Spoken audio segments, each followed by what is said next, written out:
ಮಂಜು, ಇವರು ಗೋವಿಂದಪ್ಪ ಅಂತ ನಮ್ಮ ಕುಟುಂಬದ ಬಾಯಿ ದೈಜಿಗಳಿದ್ದಂತೆ. ನಮಸ್ಕಾರ ಯಜಮಾನ್ರೆ. ನಮಸ್ಕಾರ ಯಜಮಾನ್ರೆ. ಒಳ್ಳೆ ಹುಡುಗರು ಜೋಪಾನ ಮಾಡಿದ್ದೇನೆ. ಈಗಿನ ಕಾಲದಲ್ಲಿ ಇಂಥ ಹುಡುಗರು ಸಿಗೋದು ಬಹಳ ಕಠಿಣ.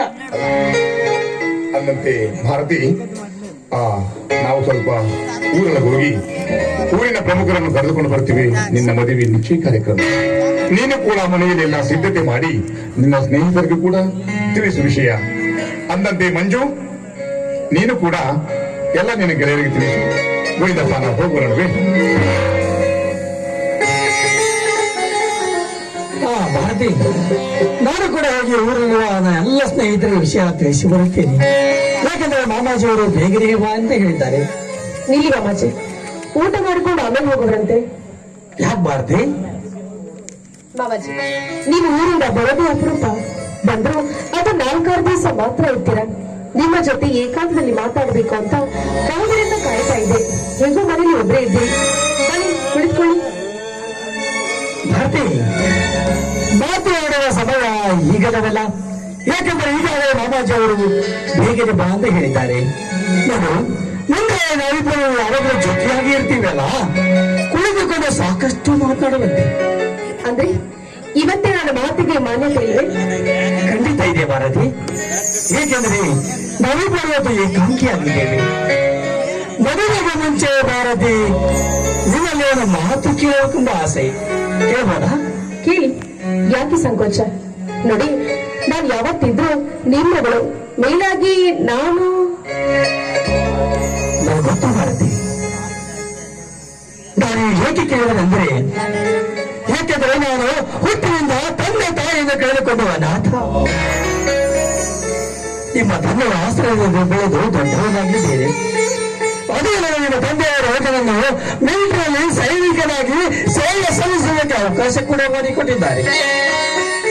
ಆದರೆ ನಿಮ್ಮ ತಂದೆಯವರ ಭಾರ ತೀರಿಸುವ ಭಾರ ಇಂದು ನನ್ನ ಪಾಲಿಗೆ ಬಂದೊದಗಿದೆ. ಈಗಾಗಲೇ ನಿಮ್ಮ ತಂದೆಯವರು ನಮ್ಮಿಬ್ಬರ ಮದುವೆಯನ್ನು ಕೂಡ ನಿಶ್ಚಯ ಮಾಡಿದ್ದಾರೆ.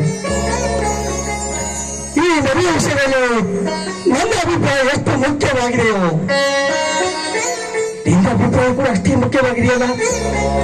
ಭಾರತಿ, ನಾನು ತುಂಬಾ ಪ್ರೀತಿ ಮಾಡ್ತಾ ಇದ್ದೀನಿ. ಆದ್ರೆ ನೀನು?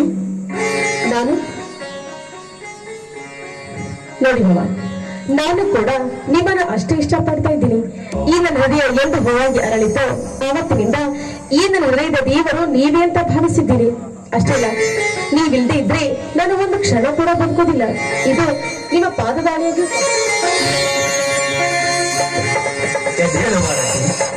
ನಿನ್ನಂತ ಹೆಣ್ಣನ್ನು ಪಡೆಯಲು ನಾನು ಅದಷ್ಟು ಜನ್ಮದ ಪುಣ್ಯ ಮಾಡಿರುವುದೇ ಏನು? ನೋಡಿ ಭಾರತಿ, ನಾವು ವಿಷಯವನ್ನು ಏಕೆ ಕೇಳಿದೆ ಅಂದ್ರೆ, ಏಕೆಂದರೆ ನೀನು ದೊಡ್ಡವಳು, ವಿದ್ಯಾವಂತಳು, ಸುಶಿಕ್ಷಿತಳು, ಸಮಾಜ ಸುಧಾರಣೆ ಮಾಡಬೇಕಾದವಳು. ಎಲ್ಲಿನ ಆಸೆ ಆಕಾಂಕ್ಷೆಗಳಿಗೆ ಅಡ್ಡಿಯಾಗಬಾರದು ಎಂದು ಕೇಳಿದ್ರೆ ವಿನ ನಿನ್ನ ಮನ ನೋಯಿಸಲು ಅಲ್ಲ ಭಾರತಿ. ನಾನೊಂದಾದ್ರೂ ನಿಮ್ಮ ಮನಸ್ಸಿಗೆ ನೋವಾಗುವಂತೆ ನಡೆದುಕೊಂಡಿದ್ದೀನಿ. ಇಲ್ಲ ಭಾರತಿ, ನನ್ನನ್ನು ತುಂಬಾ ಪ್ರೀತಿಯಿಂದ ಗೌರವದಿಂದ ಕಾಣುತ್ತಿರುವೆ. ನಾನು ಅಷ್ಟೇ ಭಾರತಿ, ನಿನ್ನನ್ನು ಯಾವ ಜನ್ಮದಲ್ಲಿ ನೋವಾಗದಂತೆ ನಡೆದುಕೊಳ್ಳೋಣ ಎಂಬ ಭರವಸೆಯನ್ನು ನೀಡಬಲ್ಲೆ ನಿನಗೆ. ಇಂದು ನನ್ನ ಜನ್ಮ ಸಾರ್ಥಕವಾಯಿತು.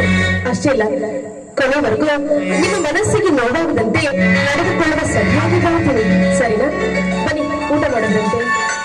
ಬೇಡ ಭಾರತಿ, ಈಗಾಗಲೇ ಸಾಕಷ್ಟು ಬೆಳೆಯಾಗಿದೆ. ಊಟ ಏನ್ ಬೇಡ. ಮತ್ತೇನ್ ಬೇಕು?